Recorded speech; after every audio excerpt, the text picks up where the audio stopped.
히브리서 3장 17절 어제 이어서 계속해서 보겠습니다. 자, 히브리서 3장 오늘 본문이 3장 7절에서 그리고 4장 한 10절 11절까지 가장 중요한 주제는 안식입니다. 자, 이 안식이 정확히 역사적인 사건을 말하면은 이스라엘 백성들이 약속의 땅 가나안에 들어가는 출애굽을 거쳐서 광야를 거쳐서 가나안에 들어가는 약속의 땅에 들어가는 이제 그 과정 그리고 약속의 땅에 들어가는 것을 안식으로 보고 있습니다. 그도 그럴 것이 애굽에서 이스라엘 백성들은 종살이 노예 생활을 했습니다. 그리고 광야를 거쳐서 약속에 들어가면 더 이상 종살이를 하지 않고 우리가 말하는 애굽살이 세상살이를 하지 않고 하나님께서 약속에 두던 약속에 들어가서 하나님 섬기고 이제 하나님과 함께 동행하게 되는 이제 이 삶을 안식으로 보는 겁니다. 그래서 약속의 땅에 들어가는 것, 가나안에 들어가는 것, 안식에 들어가는 것 이제 그것을 큰 주제로 얘기하고 있는데 왜 이 히브리서에서 히브리서를 기록했던 사람은 이 출애굽 사건을 말하면서 약속의 땅을 안식이라고 이렇게 표현을 했는가? 자, 이게 히브리서에 나타난 그 배경, 제가 말씀드렸다시피 정확한 배경은 모르지만 전체적인 배경은 알 수 있다고 그랬습니다. 뭔가 하면은 초대교회 때 전체적인 배경은 뭔가 하면 항상 신앙 때문에 핍박을 받았습니다. 크게 보면은 두 종류의 핍박이 있죠. 하나는 로마 제국 일반 세상으로부터 로마 황제 숭배, 우상을 숭배하지 않는 걸로 인해서 받는 핍박. 또 하나는 유대인들의 핍박. 이 유대인들의 핍박이 뭡니까? 우리가 로마서로부터 계속해서 살펴봤고 특별히 사도행전에서 많이 살펴본 대로 유대인들의 핍박은 오직 복음, 오직 믿음으로, 오직 예수 그리스도를 믿는 것으로 구원을 얻는다고 말을 했을 때 이 유대인들이 율법을 무시하느냐? 이제 그러면서 예수가 무슨 그리스도냐? 굳이 말하자면 예수는 그냥 선지자가 아니냐 이제 그런 유대인들의 핍박. 이 핍박은 초대교회 때 예수 믿는 사람이면 언제 어디서든지 다 있었습니다. 히브리서도 그런 큰 주제가 있는 겁니다. 그러니까 핍박을 받으니까 이 세상에서 핍박을 받고 어려우니까 마음속에 뭡니까? 이 핍박 없이 고난 없이 좀 살았으면 좋겠다. 그런 곳에서 살았으면 좋겠다. 그게 뭔가 바로 안식이라는 겁니다. 안식. 지금 어렵고 힘들고 고난당하고 불안하고 염려되고 공포스럽고 막 이렇게 잠을 못 자는 이런 걱정된 일이 있다 할지라도 우리에게는 영원한 안식이 있다. 이 안식을 바라보고 갈 때 흔들리지 말라. 이 세상에 이제 그걸 얘기하고 있는 겁니다. 자, 3장 7절 보겠습니다.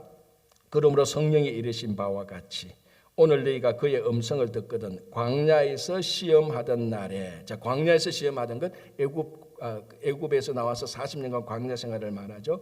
광야에서 시험하던 날에 거역하던 것 같이 너희 마음을 완고하게 하지 말라라고 말합니다. 자, 이제 그러면서 구약 성경의 사건을 인용하면서 출애굽 1세대 사람들, 자, 출애굽은 1세대 사람들과 2세대 사람들로 세대로 구분할 수 있습니다. 1세대 사람들은 애굽에서 나왔던 사람들, 2세대 사람들은 그 광야에서 태어난 사람들, 그리고 1세대 사람들은 요수아와 갈렙 빼고는 아무도 못 들어갔습니다. 지금 그걸 얘기하는 겁니다. 그러니까 안식일에 들어가는 그 안식일에 들어가기를 사모하고 약속의 땅에 들어가기를 사모하는데 1세대 사람들은 그 약속의 땅에 들어가지 못했다. 이제 그 첫 번째 이유가 너희 마음을 완고하게 하지 말라라고 말합니다. 자, 그 40년 광야 생활 동안에 수없이 많은 기적을 보았고 가장 율법을 이스라엘 백성들에게 전달해 준 모세와 아론의 그 리더십 아래에 있었고 그리고 친히 하나님께서 그들을 구름기둥 불기둥으로 인도해 주셨고 매일매일 먹을 메추라기 만나와 메추라기를 주셨고 정말 그 광야 생활이 인간적으로 고달프고 어렵고 힘든 생활이긴 하지만 그 생활을 다 극복할 수 있도록 하나님께서 모든 살아갈 수 있는 장치를 다 세팅해 놓았습니다. 먹을 것을 주셨죠. 인도할 것을 주셨죠. 인도할 사람을 주셨죠. 그리고 성막을 주셨죠. 율법을 주셨죠. 제사장을 세워줬죠. 자, 이 모든 것이 어디에서 이루어지는가 하면 광야에서 다 이루어집니다. 광야에서 성막 세우지 않습니까? 그 출애굽 40년 동안 하나님께서 제사할 수 있는 예배 드릴 수 있는 율법을 주지 않습니까? 그리고 뭡니까? 제사장을 세우지 않습니까? 아론의 제사장을 세우지 않습니까? 그러니까 이 광야 생활을 할 동안에 인간적인 세상적인 삶은 참 고달프지만은 하나님을 섬길 수 있는, 그러니까 애굽과 비교해서 애굽에서는 종살이 노예 생활을 했지 않습니까? 하나님을 제대로 섬기지 못했는데 광야에 와서는 처음으로, 역사적으로 처음으로 하나님을 섬길 수 있는 모든 장치, 성전은 아니지만 성전에 해당하는 성막, 그리고 성경에 해당하는 율법, 그리고 교육자에 해당하는 제사장 다 주셨습니다. 그럼에도 불구하고 1세대 사람들은 약속의 땅에 들어가지 못했습니다. 그 첫 번째 이유가 마음을 완고했다라는 겁니다. 자, 이 완고했다는 것은 애굽 왕 바로의 강팍한 마음하고 똑같은 것입니다. 자, 우리가 출애굽을 보면은 두 종류의 강팍함이 나타납니다. 첫째는 애굽 왕이고 둘째는 이스라엘 백성들이죠.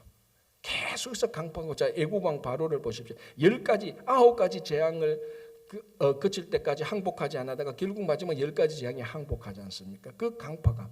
그래서 너희들이 오늘 하나님의 안식에 들어가려고 하거든 마음을 강팍하게 하지 마라, 완고하게 하지 마라. 이게 또 실제적으로 세상에서 살다가 보면은 핍박을 받고 고난을 받고 사람들하고 치이고 사람들하고의 관계에서 몇 번 당하면요, 이 사람들이 마음이 완고하게 되는 겁니다. 아, 저 사람이 무슨 말을 해도 저걸 순수하게 듣지 못하고. 그래서 사실은요, 우리가 성도가 살아가면서 늘 우리 자신을 새롭게 해야 되는 것이 바로 이 완고한 마음입니다. 어떤 일이 자꾸 겹치면은 자기도 모르는 사이에 마음이 자꾸 폐쇄적이 되면 마음을 열지 못하지 않습니까? 마음을 열지 못하면 자동적으로 내면에는 완고하게 됩니다. 강팍하게 됩니다. 그러면 어떤 사람을 만나도 어떤 말씀을 들어도 늘 거리를 두고 의심하거나 삐딱하게 보고 안 받아들이는.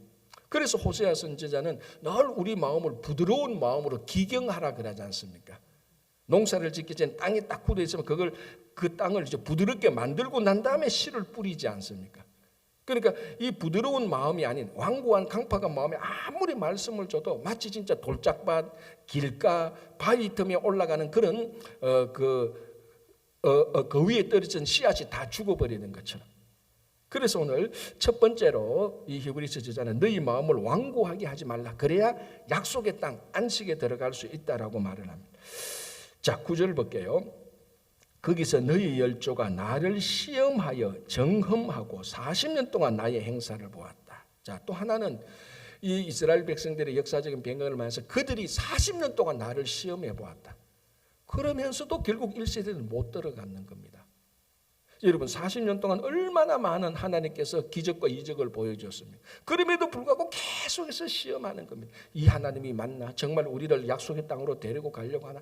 약간만 어리면 또 의심하고 또 의심되니까 또 시험해보고 계속 그렇게 하는 겁니다. 자, 예수님께서 3년간 사역할 때도 이 율법 지도자들, 특별히 바리새인들, 사두개인들 계속해서 와서 예수님을 공격하면서 한 번은 예수님에게 뭐라고 말합니까? 한번 표적을 보여달라. 당신이 메시아인 이 표적을 보여달라. 그러면 우리가 믿겠다.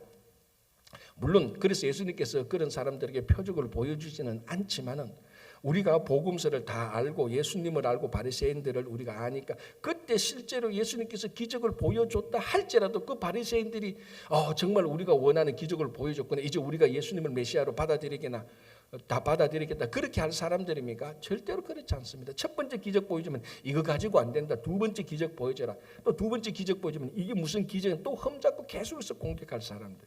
그래서 예수님께서 뭐라고 말합니까? 표적을 보여달라는 사람에게 뭐라고 말합니까? 요나의 표적밖에 없다 이렇게 말합니다.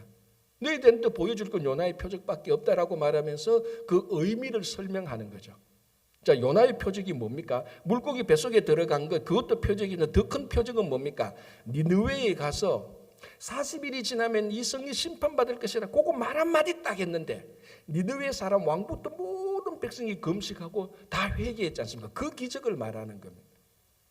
그러니까 너희들에게는 요나의 기적이 딱 필요하다. 그럼 무슨 말인가 하면은 지금까지 이 바리새인들이 그 표적을 보여달라는데 지금까지 많은 표적을 자기들이 봤습니다. 옆에서. 그리고 율법을 완성시키는, 우리가 지난주에 말씀드린 것처럼 하나님께서 율법을 새롭게 해석하고 율법이 원래 하나님의 뜻을 보여줌으로 율법을 완성하고 기적을 베푸는 것을 옆에서 봤고 듣고 했는데도 또 와서 보여달라고 말합니다.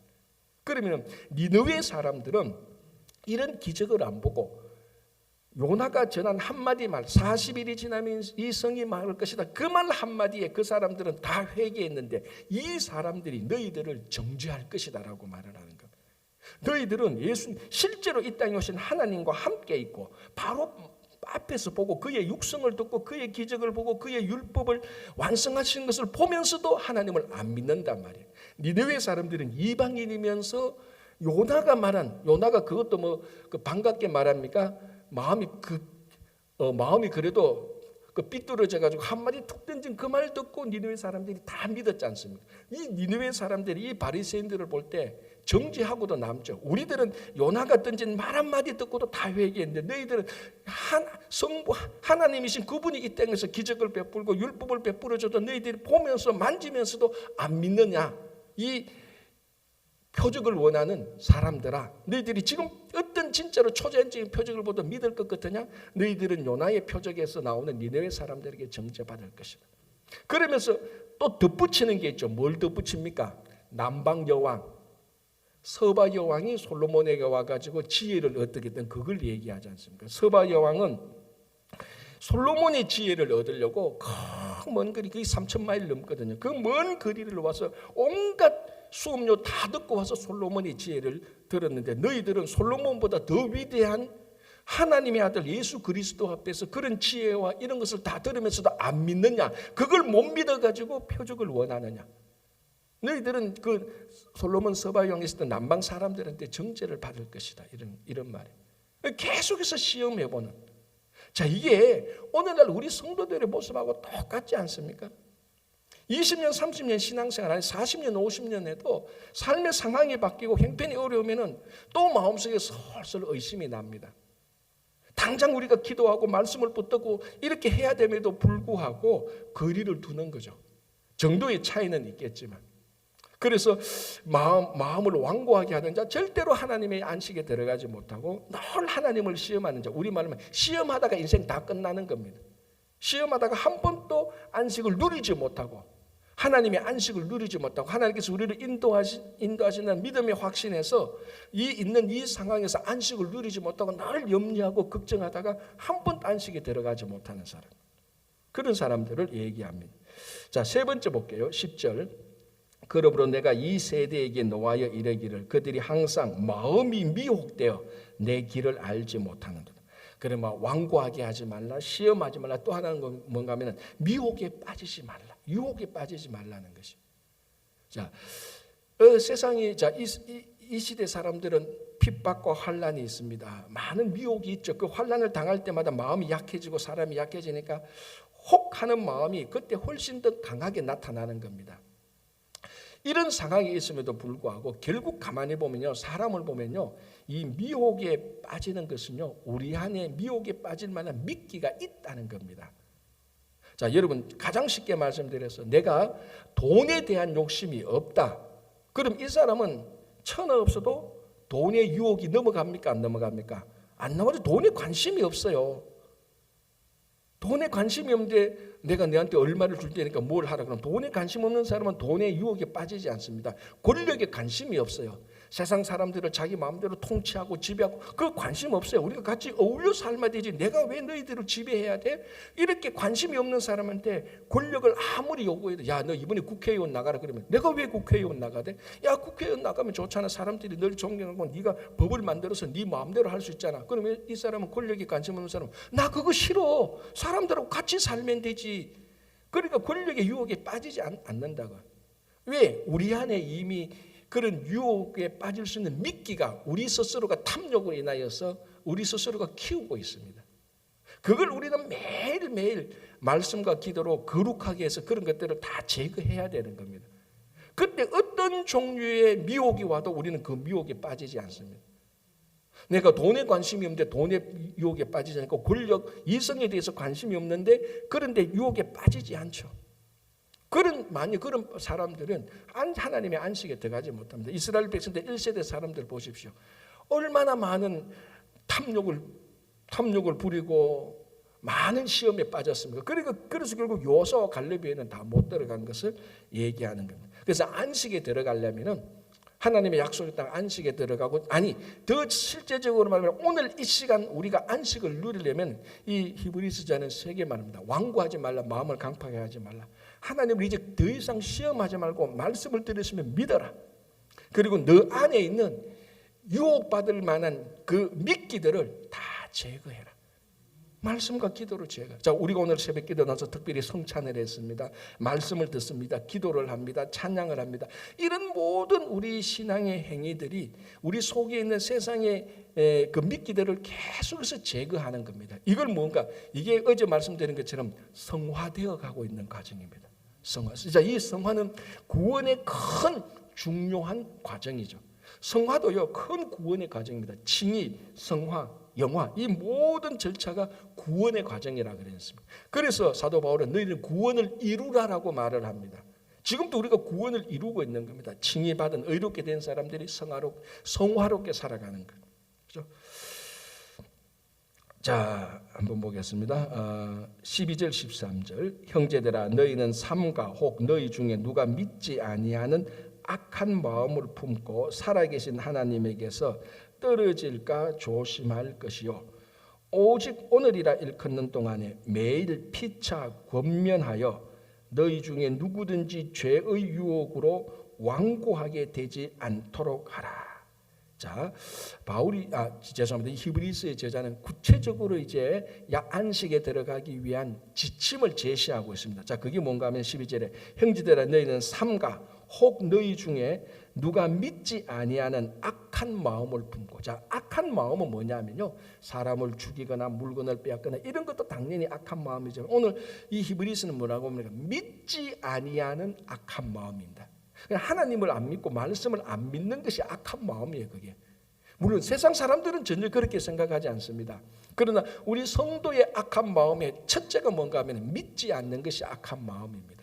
내가 막 시기와 질투가 막 분노가 일어나는 그런 마음은 제쳐두고다가 차치하더라도 먼저 악한 마음은 믿지 아니하는, 너희가 믿지 아니하는 악한 마음을 품지 말고 그거 품어서는 안 되는 거죠. 자, 이제 그 다음에 나옵니다. 살아계신 하나님에게서 떨어질까 조심할 것이요.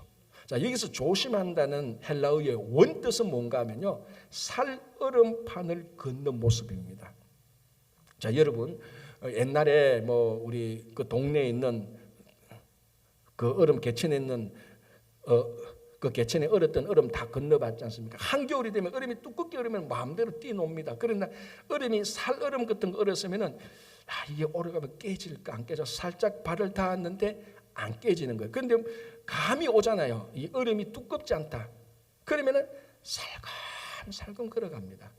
혹시나 얼음이 깨어질까? 지금 그런 행위를 조심하는 요 단어하고 똑같습니다. 우리가 혹시나 하나님의 약속에서 떨어질까, 안식에 들어가지 못할까, 매일매일 살얼음판을 걷듯이 우리 자신을 살펴야 되는 겁니다. 이게 다시 말씀드리자면 계속해서 성화되는 거죠. 계속해서 성화되는 거예요. 매일매일 주식이 올라간 내내 그런 매 시간마다 살펴요. 그만큼만 살피면요 다 성인 다 돼요. 진짜로 매 시간마다. 제가 아는 어떤 목사님 교회의 성도인데요, 한 시간에 몇 번을 들여다보는데 몇 번을 올라갔나 내려갔나 자기 삶는 주식, 그 몇 번을 들어보면 그만큼 자기 자신을 검증하고 말씀을 몇 번이나 생각하고 기도를 속으로 몇 번이나 했다 해보십시오.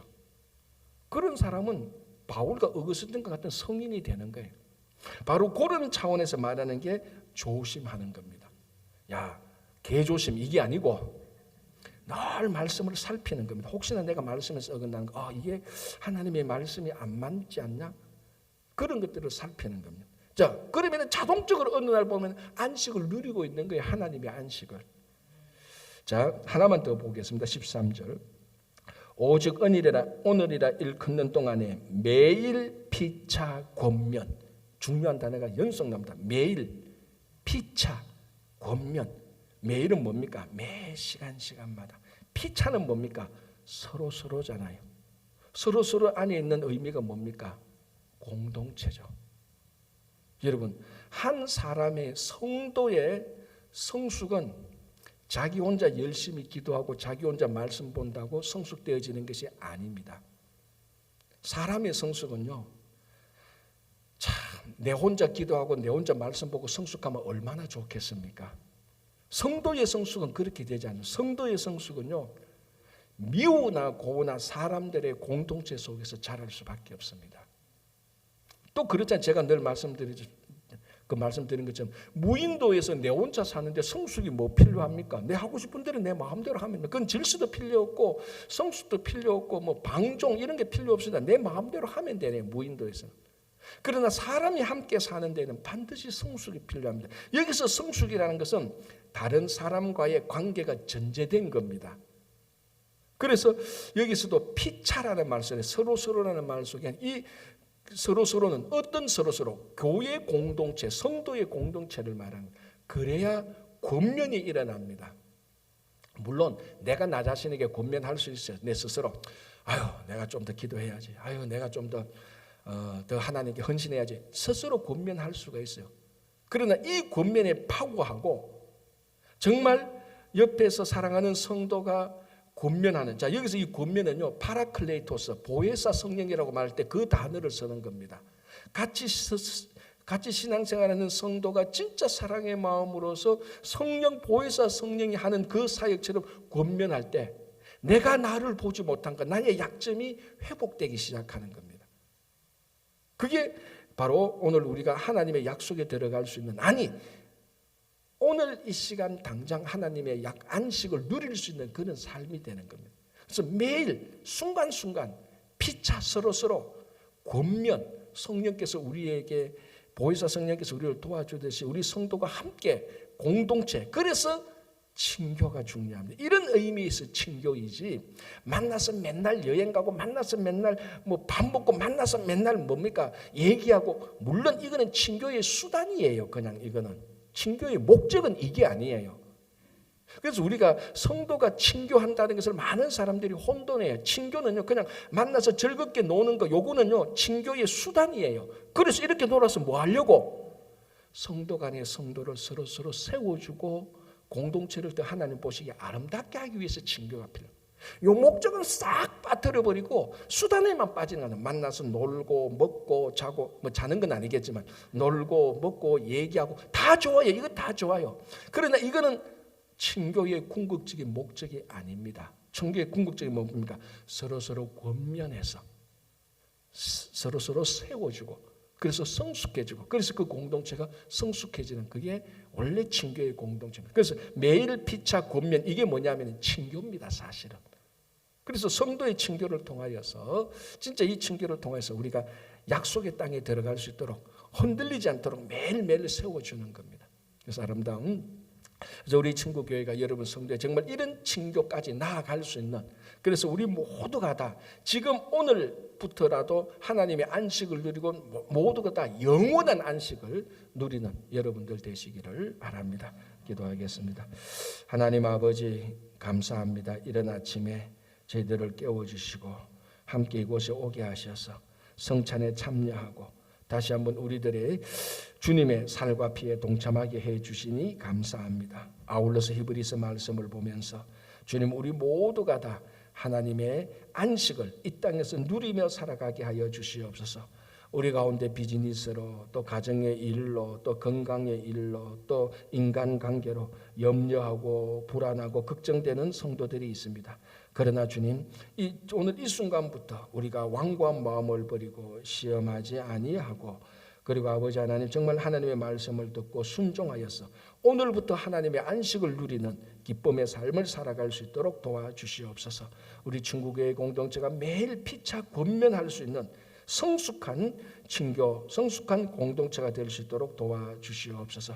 주님, 선머서클이 진행 중입니다. 이제 다음 주 한 주간 남았는데 마지막까지 하나님께서 인도하여 주시고, 또 8월에 있을 여름 성경학교, 또 여름 수련회, 또 9월에 있을 청년부 수련회까지 하나님께서 지켜주셔서 우리 자녀들이 믿음 가운데서 잘 자랄 수 있도록 주님 도와주시옵소서. 우리 친구의 어린 자녀로부터 어른에게까지 모든 기관과 부서에서 수고하는 손길까지 다 지켜서 인도하여 주시옵소서.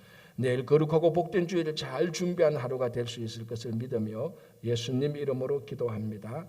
아멘. 자, 이렇게 기도하시고 돌아가시기